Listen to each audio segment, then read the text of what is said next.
I'm flattered, and the reason I was so pleased that he would agree to join us tonight is because I think his example of his candidacy and his life example is very inspiring to all of us, and I think he's the perfect person to tell the story.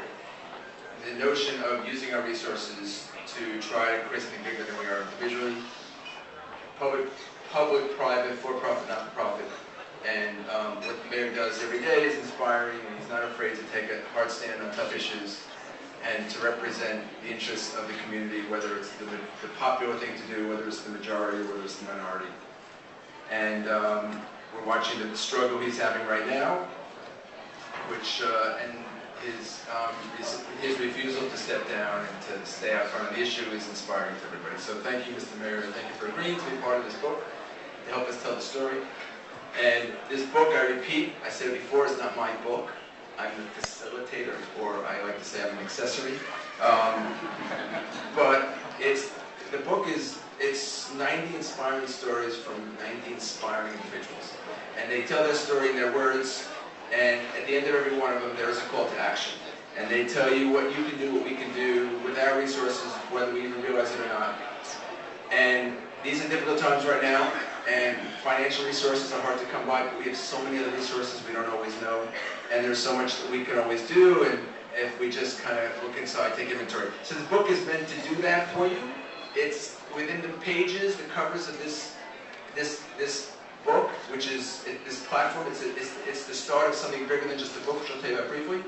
But you navigate through all the various social issues. You find all these inspiring stories within those chapters. And then at the end of it, there's a where to and a how to, so you know how to identify physical, creative, virtual resources that you can look towards to help you do and put your resources to work. And the reason I did this book is because I did one 5 years ago, and I figured I was good at it since I filled 3 copies. And actually, I'm exaggerating, it's probably 6, and 3 were a family. But this message isn't my message. As I said, it's the contributors, but it's also my associates. It's a shared message. It's a shared value system. It's something we've believed in for 25 years, and it's their stories. And I thank all of you, anybody that lives this every day, and so many of you do. And I'm not alone, and I have just insisted on using the resources I have to just tell the story, probably more than others, but so many of you do even more than I do. This is an extraordinary time right now. In many ways, it feels like Rome is burning, and there's no real end in sight. But at the same time, there's so much hope and optimism. We saw a change in our administration a week or 2 ago, and there's this whole sense of spirit and what we can do. And it's so uplifting on so many different levels. The need, the desire, the insistence of a positive, meaningful, and sustainable social change is so extraordinary. And in Obama's speech, I quote this because I love this quote. President-elect Obama.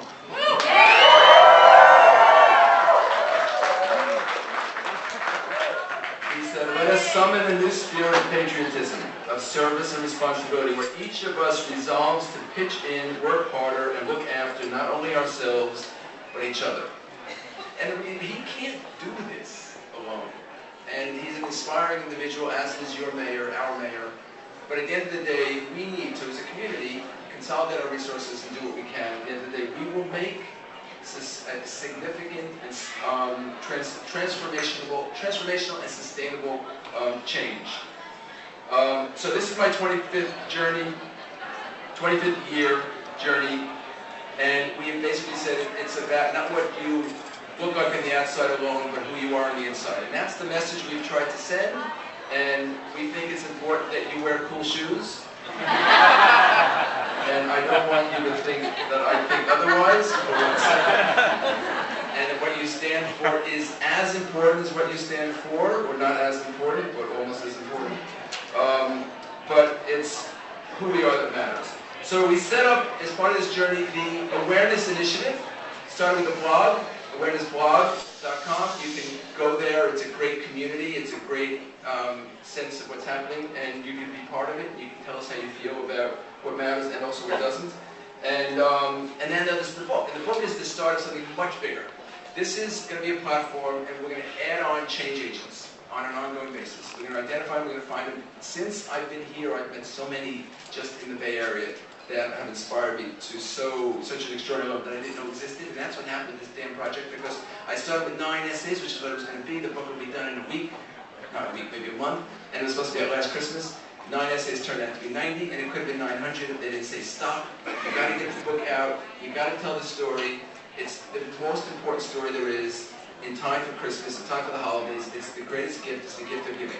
Tell people what they do. Enable them to share this gift with people that they care about and people that they don't. And we all win. So the goal of the Awearness Initiative is 100% of the net proceeds from this book and all of the product. There's awareness product. You'll see some of them around the room. Is all goes to the Awareness Fund. And the Awareness Fund is to celebrate, encourage, and empower not just HIV and homelessness, but all acts of service, volunteerism, and social change. We did on last Wednesday, the morning of the election day, we posted a billboard in New York on the West Side Highway.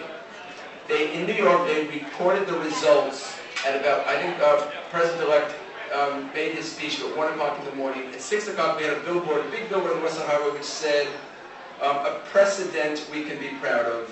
Congratulations, Barack Obama. And now, but then that T-shirt's available here. Again, the proceeds go to awareness.com.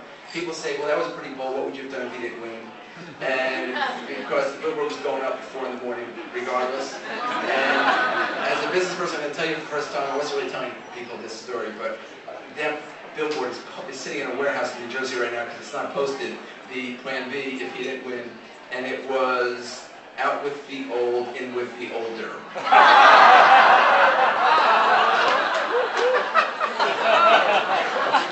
That's a true story, but that billboard will not be seen. But the one that will be seen is a precedent we can be proud of. So, what else do I need to tell you? So there's 40,000 new foundations formed in this country every year. There's 1,100,000 of them that exist today. There are so many opportunities for people to get involved. The book navigates you through that. There's not 1,100,000, but there's a lot. And then through awareness.com, we can take you to pretty much the universe of them in your specific geography through our partnership with volunteermatch.com. So if you sign on to awareness.com, we'll navigate you through all of your myriad of opportunities. And then you go to the Awareness product, the cool product. So you can join, then you join the Awareness Alliance. It's AA, Awareness Alliance, 12-step program. And you can make your issue ours, and we'll make ours yours. So you can bring your concerns to the table, and it becomes part of the greater community.